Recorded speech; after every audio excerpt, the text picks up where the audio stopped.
Welcome to Series 7 of the Digg Podcast, and I am your host, Caroline O'Neill. In this series, I am talking to business owners, entrepreneurs and experts who are sharing their journey and preparing us for the future.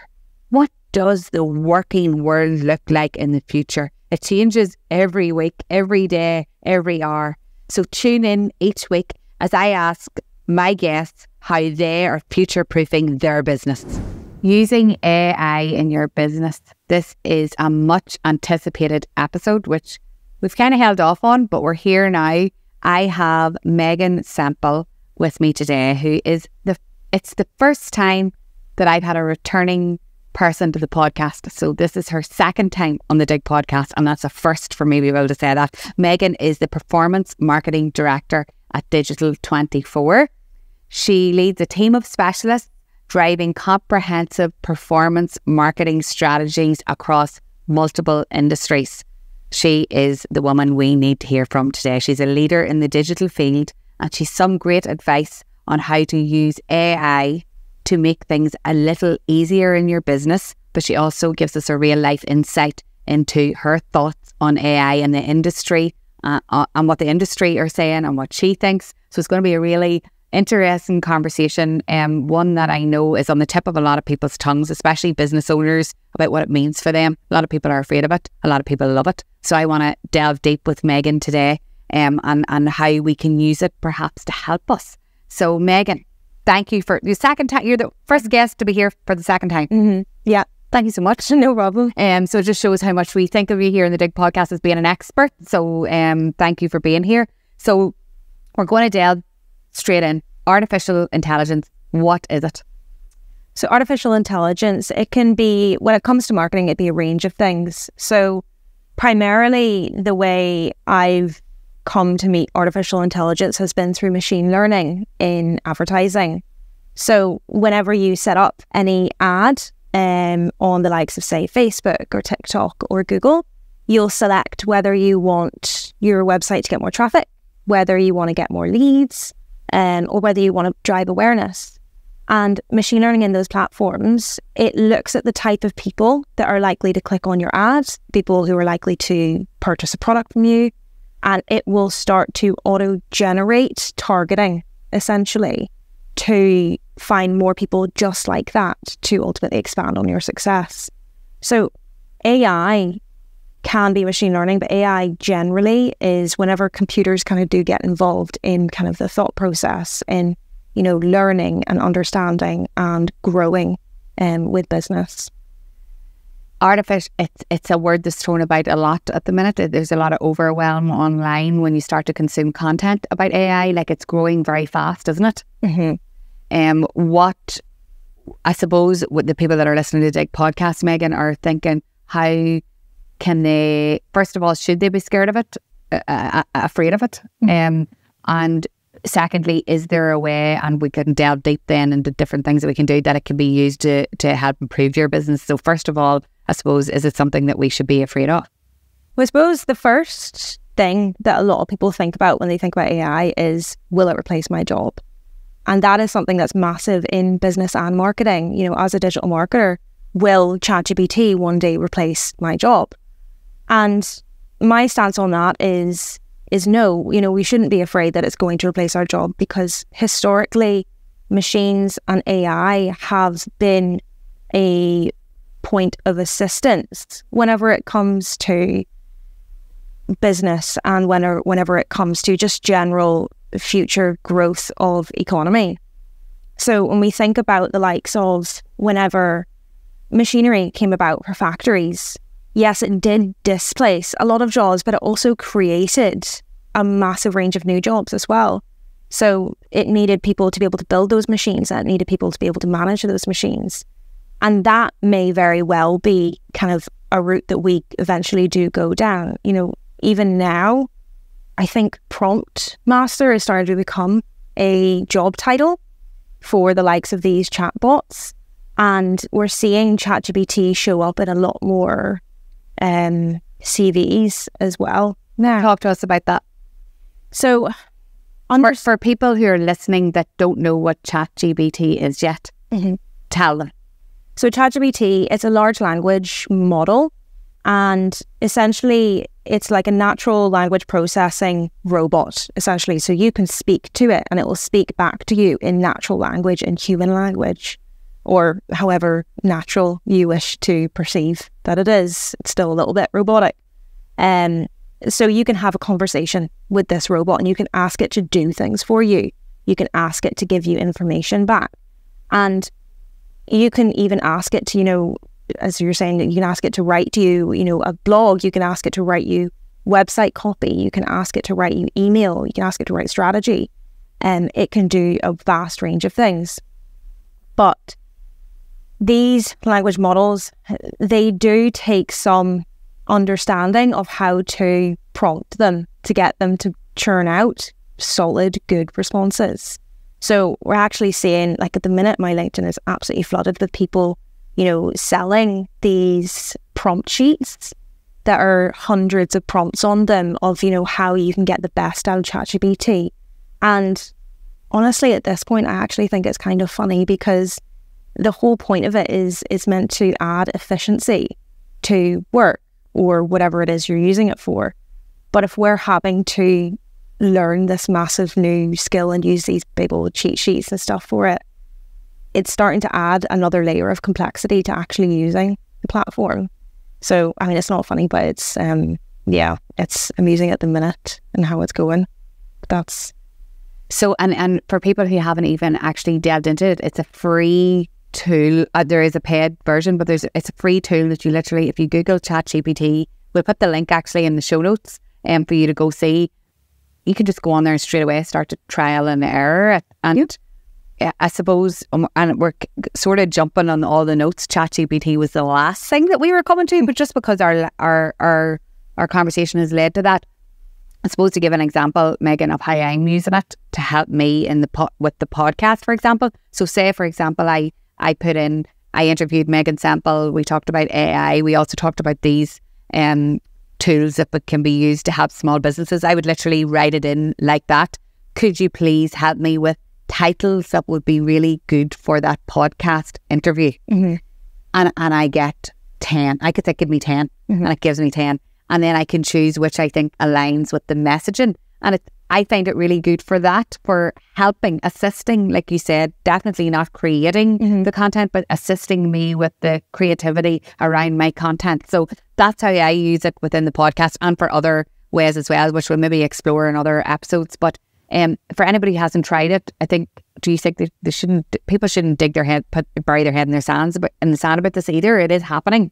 And trial and error is the best way to learn, perhaps, about how to use it. The Digg Podcast needs your help. Did you know that we have thousands of people download the podcast each week, but still people haven't subscribed or followed on the channel?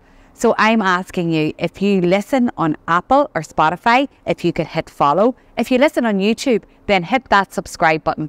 It means that I can reach out to even more guests, bring even more actionable advice that can help you in your business. I think it can work in different ways for different people, and absolutely everybody should try it and go on and see how they can use it to add efficiency to what they do. However, I do recommend that everybody is just aware of the infancy that this area is still in terms of legality. So, you know, the responses that it does churn out, the ownership over that response is a grey area. It could be potentially plagiarized from somebody else, or it could be that, you know, ultimately ChatGPT, do they own that response that they've given you, or do you own it? So if you ask it to write you something that you're going to publish ultimately on your website without editing, without changing, do you own it, or does OpenAI, who own ChatGPT, do they own it? So I do recommend that everybody is aware of that, but don't bury your head in the sand and absolutely use it. Like, I'm cautious of it, but I absolutely still use it. So, for example, like whenever I'm writing an email and I realize I'm bumbling quite a lot in this email, I'll just take everything I said, pop it in ChatGPT and just say, can you make this more concise? And I'll use that in that email.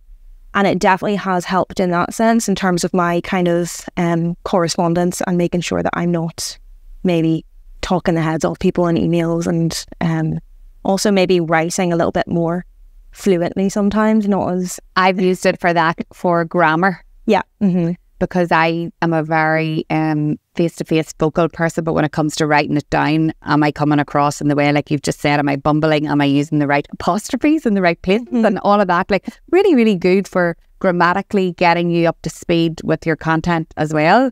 And I find it really good for that. Do you think it's okay to use it for that? Or, absolutely. Yeah. What I would say is do read over it after it's done, because it does have a tendency to write in American English. So you said about the CVs, talk to us about that. So anyone that's planning to write a CV and perhaps using ChatGPT to assist them, this is a big thing here. Yeah. So if you are asking ChatGPT to say, write you a cover letter to apply for a job, please read over it and make sure there's no, Zs where there should be S's, and, it is in British English, because that is a massive giveaway that you have used ChatGPT or, Bard or any of the other LLMs to write this for you. And like personally, from my standpoint, like I would honestly prefer to hear from a person than a robot in terms of your passion for digital marketing. Okay, I definitely think should let silence happen after that, because that's been a big topic actually, Meghan. This is the series 7 is all about the future and the future of work, and every single entrepreneur I've spoken to has said they never want the robot to replace the person and that human element. So that's definitely coming through, and I think you can always tell when something's been generated by ChatGPT. You're like, oh, I can nearly tell now that's definitely generated, because it's so perfect in how it turns it out. So that's really important. So I had asked you whenever we were coming on the podcast, could you bring a few tools to the fore, and ChatGPT is definitely one of them, for business owners listening on how they could use them to help make their business better or be more efficient. So you're going to talk about a few now. Do you want to just delve into the first one, which you've written here to me in the notes, Copy AI? Yeah, so Copy AI, I actually started using that quite a while before ChatGPT kind of blew up. It was always in my Facebook ads training sessions. It was always a big tool that I thought was just brilliant. So what it is Copy AI can churn out, exactly like your large language models, a range of different headlines, say advertising headlines, different social posts, different description types based off of a input that you give it. So for example, if I were doing ads for Digital24, I would say, right, my brand name is Digital24, and here is 300 characters about my business. Write me a range of different headlines.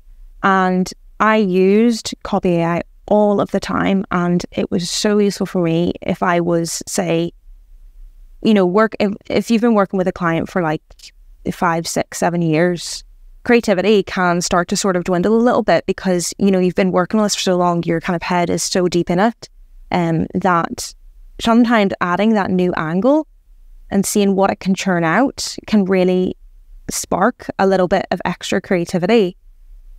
Again, like I would never use the exact final product that came out of Copy AI, because it was always maybe a little bit off tone, but it definitely helped with brainstorming. And that is one thing that I actually love using these models, these tools for, is brainstorming, because it's like having somebody to bounce off of that can give you 1,000,001 ideas, and then you can go down paths you never even thought about. And actually, to that point, that's why I actually prefer Google's Bard over ChatGPT, because Bard tends to give you responses that are all annotated with links of where it got all the information from. So it's absolutely really fantastic at gathering research and brainstorming in that sense, because then you can think, oh, I like that angle, and click and actually read that where that came from. And then you'll say, can you give me more like this, more pages like this, more articles like this? And you can go deeper into that rabbit hole. So that's how I would use them. And that's as well how I'd use Copy AI, is to just start a spark, really. I didn't know about Google Bard, and so I'm going to link that in the show notes as well for people to go see. And so that helps with added learning, because you get the links, like you said, and go down a rabbit hole and learn far more. So that's really, really interesting. And then, yes, I would, sometimes when I mentor small businesses, I would tell them to use ChatGPT to, and actually you're saying now Copy AI as well is the one that you favour. about ideas. So if you're struggling for content ideas for your Christmas marketing and things, like it's phenomenal, the things that it throws you out. And I think that's brilliant. You use that and then you put your spin on it and your brand values to it and then go with it and create something amazing. So I definitely think people, it's really exciting to explore that and the things that it says to do. So I actually used it recently for merchandise for the Digg podcast. What are really cool ideas for merch for a podcast? And it gave me all these ideas. And if I had loads of money, that's what I would be doing, is going and buying all those things. But it just, like you say, sparks something exciting if you're a marketeer or if you're in business. I think that it's brilliant. So it's that thing that it sparks as well. So whenever you read it and you're like, I love that. Okay, right, I'm going to take this, I'm going to make it into something real. That's the part that AI can't do. So that kind of comes back to the reason why I don't think AI can replace what we do as marketers and business owners, because you need to have that spark of creativity, that empathy for the end user and who you're selling to make it into a real and successful product, ultimately. Absolutely. If that's the only part we take from the podcast there, I think that's going to resonate with so many people about how they can use it, but they need to put their stamp on it to make it something real. Like I can take merch for the podcast all day long, but if I don't market it in the right way as to the ethos of the podcast, it means nothing. So that's really good. So that's Copy AI for anyone that's writing notes, but we're writing the show notes for them anyway, and it'll all be linked, don't worry. If you're out running and you haven't got a pen, we're definitely making these notes for you and capturing everything from Meghan. So the next one, Meghan, that you mentioned was Read AI. Talk to us about it. Read AI. I think Read AI is my favourite AI tool in the world. It is absolutely brilliant for anyone that is remote or digital and has a lot of online calls. So for me, as a director in Digital24, I would have quite a number of calls with different businesses every single week. And, they may be brand new prospecting calls where we have an hour-long discussion over what that business wants to do with their marketing and how we can assist.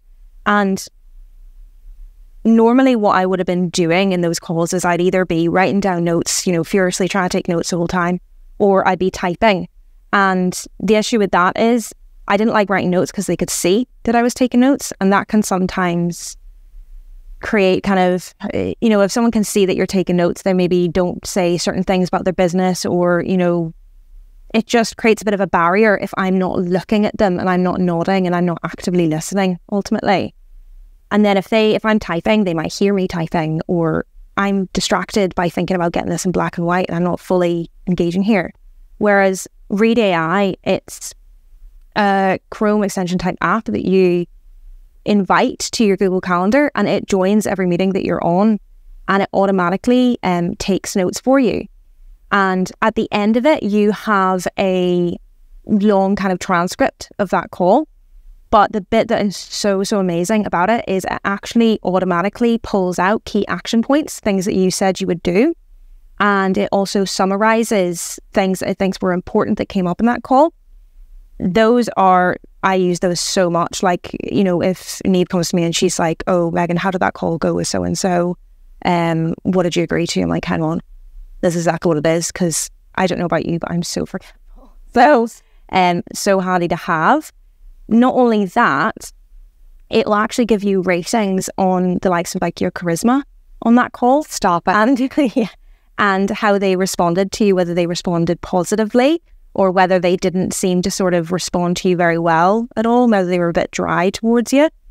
And then it also shows your preference in that call as well. So if you leaned too much in preference towards a single person on that call, it'll warn you and it'll tell you, try and be a bit more inclusive to everybody on that call. It's wild. And so it'll give you ratings on how you do in terms of your general call etiquette as well, and help you improve in that. Wow.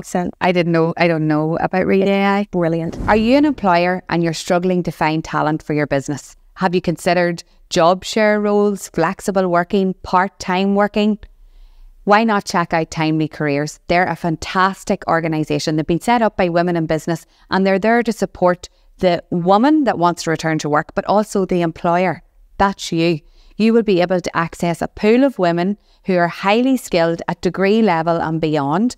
you'll be able to find them, and you may not have been able to find them in any other platform, but I guarantee you Timely Careers will have them there. So why not check out timelycareers.com if you're looking to add a valuable member to your workforce.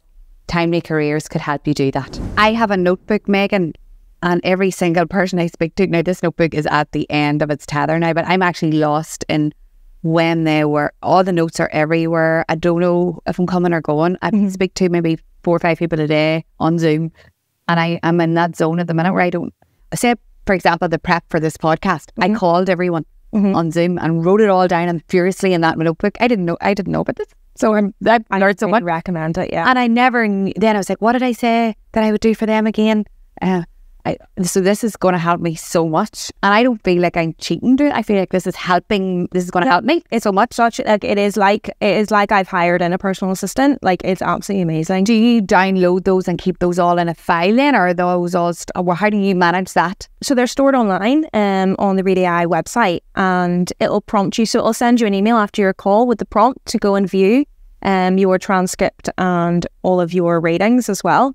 It also then has a dashboard to show you kind of your performance over a week and then a month. So you can see, you know, whether your charisma level is going up. And one thing actually that did come out was apparently I am a lot more charismatic on a Friday than I am on a Wednesday. So that means you're okay for the weekend? Or? Yeah, it'll give you little tips like that. It's like, maybe book your calls out on a Friday because you're a lot more likable then.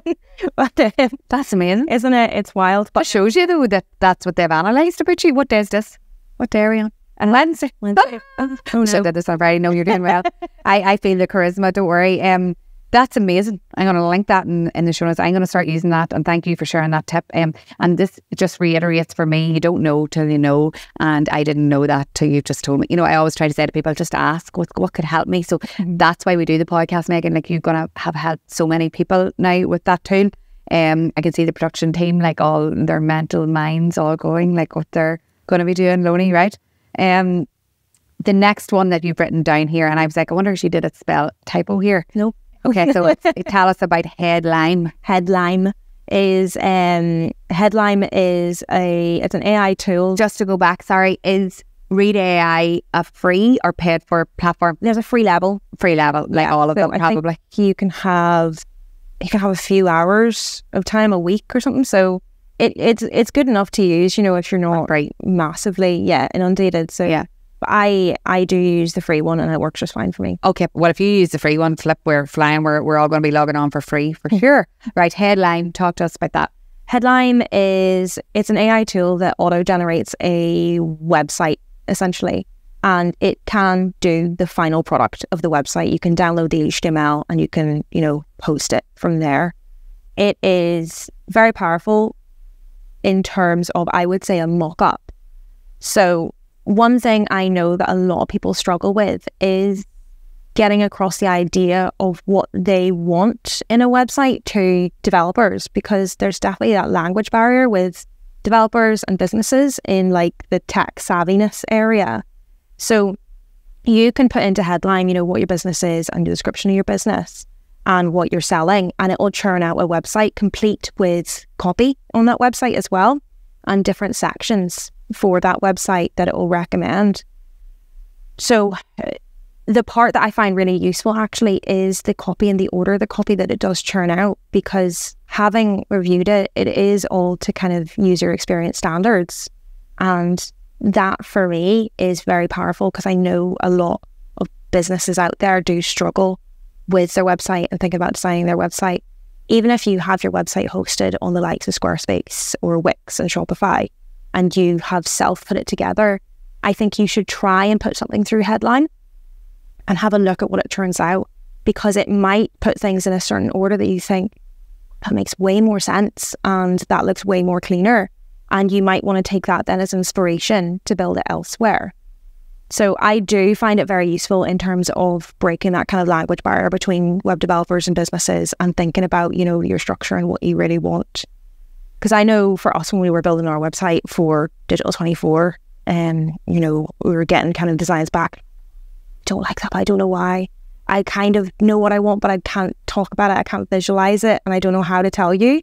Whereas if I had a tool that helped me mock that up and visualize it, then I would have had a lot easier time. And then can you regenerate it if it's not how you want it? Yeah, it has a range of different styles and templates that you can scroll through. And does it do branding within that presentation? Roughly. Okay. Roughly. Colours, yes. You can cycle through a couple of different styles, but I would say, like, I would never advise to use it as a final product because, again, it's like any of them. I think the creativity lacks in a lot of sense. Like, it can follow the rules of user experience. But in terms of creatives, I think AI generative tools really are a letdown.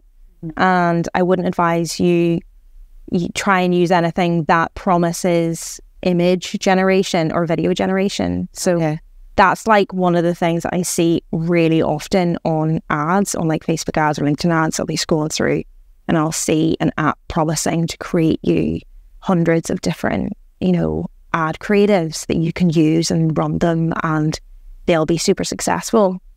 Oh God, no, I would never ever recommend that, because I think AI is awful when it comes to image creation. Okay. And I don't know if you've ever used like the Canva magic tools. Yes, okay.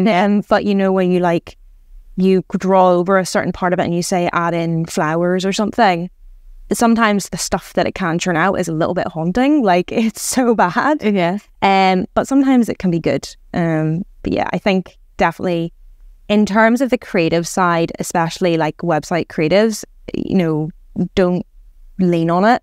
But I really like the fact that it can help churn out a nice structure that website. Oh, it's amazing. I'm just rebranding my website to bring it all together under the one Digg brand, but Digg Mama, Digg Podcast, Digg for Success, Dig Deep for Kids. And I'm like, I don't even know how to tell, just like you said, how to do this to what I want. So I'm definitely going to be trying that too. Is that, I've always looking to, is it free? Okay. Yeah. Oh my God, it's free. Well, there's a pay app, but you can use it free.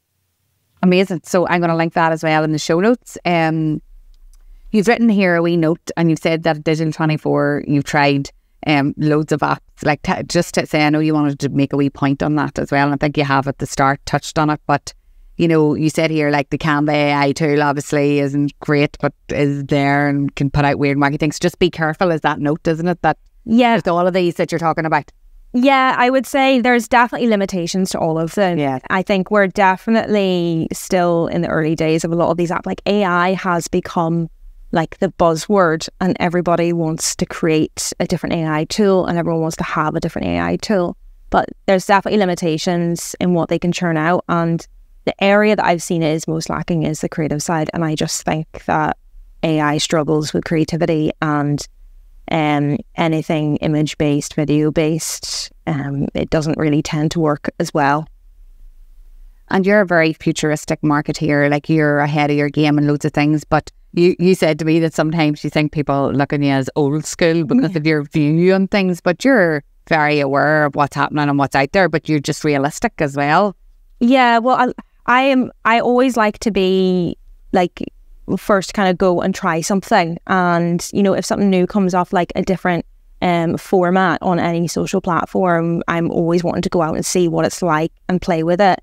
It is just, I think a lot of people put a lot of trust in AI right now, and I think that in terms of technology, we're moving faster than the law is moving. So I'm definitely just treading cautiously. And as you said, sometimes I think maybe that can come across as, I'm being a bit of an old woman over it or something. But I think treat it with caution, and, use it where it can be used to create efficiency for you and your business.